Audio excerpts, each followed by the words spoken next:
Good morning, everyone, and it is so good to see you all again.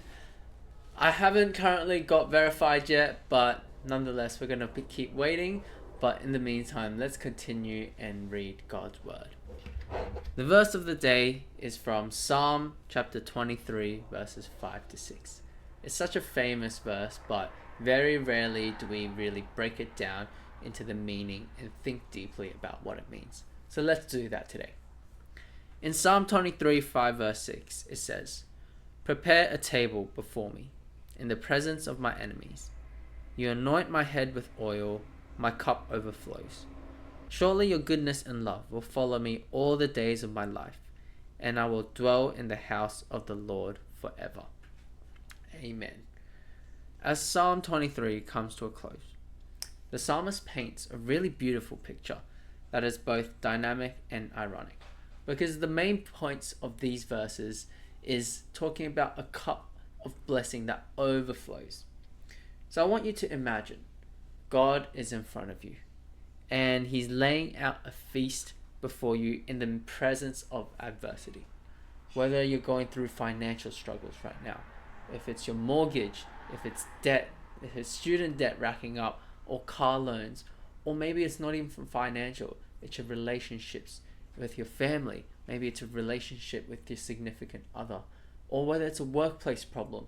No matter the adversary you're facing, God is there for you. He's wanting to put out a feast in front of you to feed you before the battle, because battle is inevitable in our lives. Even when we trust God and say we're Christian, that doesn't mean we're not going to face hardships, because Jesus faced same hardships as well. That's part of life. And that is how God designed us to live life. Because without facing hardships and adversaries, one, I don't think we'll ever grow. And two, I don't think we'll ever be able to empathize with others as well as we can if we haven't gone through those things.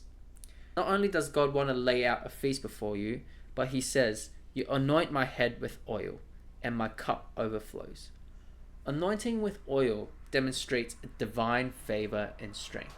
It's like equipping a knight with the best armor and best sword before he goes out to battle. But the oil is a blessing from God, that no matter what obstacle or doubt is met with God's presence, God is there with you.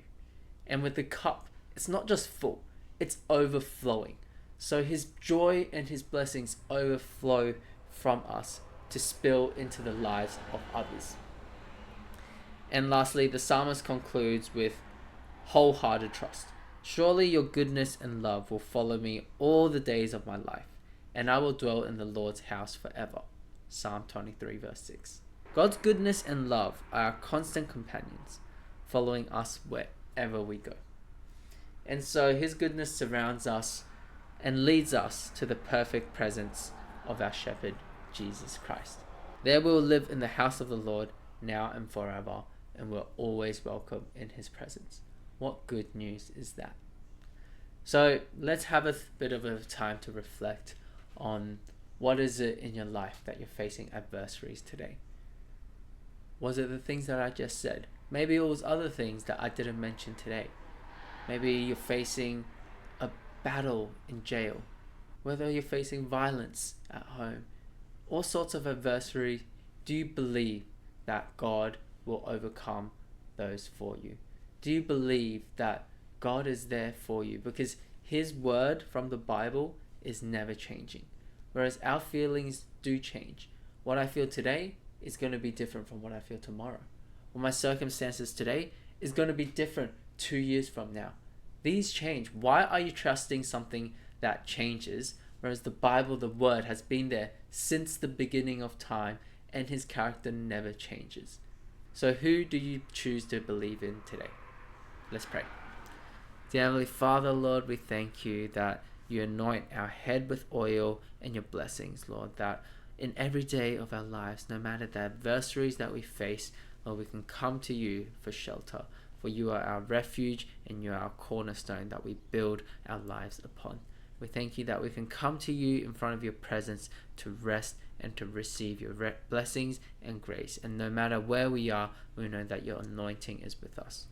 Lord, we thank you and pray that we can put our trust wholeheartedly in your word and not our thoughts or feelings. We pray this all in Jesus' name. Amen. And what a beautiful passage that was, and what a joy it is to be able to share with you all. So, a quick update on what's happening. Honestly, not too much. Over this last week, there wasn't really many good trades. The euro, the British pound. I tried to get a sneaky euro in one last night, but it just didn't come up to my buy zone yet. The other one I might look at is USD JPY. But honestly, I don't really like trading Japanese yen just because the calculations come out and there's a little bit less profits. But this does look like it's a good trade where if it does decide to come in here, I get that first buy and it might go up, or it comes down to the second buy, third buy, and I'll just get out at these respective levels. So during the time that I'm waiting for my verification on my 10k account, I've started playing with a demo 200k account because that's going to be my next goal. The strategy is all going to be the same, but the amount has just increased. So the goal of it is I'm going to donate and give it as an offering for my first withdrawal, and the following withdrawals are going to be all funded towards getting another challenge account. Eventually, I'm hoping to be able to open up and pass the 200k challenge account to start making hopefully some serious bank. But we'll see how we go. So far, I've made one trade, I think 2 days ago, and I was stopped out. No, sorry, I made two trades. One I actually won, so I got 1.6k, and the other I lost around, I think 6 or 7k. So now I am down around $5.5 thousand. So that's all right. We take the loss. It was inevitable anyway, and that was a bit of a silly loss from my end. So I gotta continue to make sure I keep my rules strict in place. I'm not just trading anything that I see. Okay. Right now, I don't have any trades in. I do have some orders placed though. Alright, hope this has helped you guys. I'll see you guys tomorrow. Bye.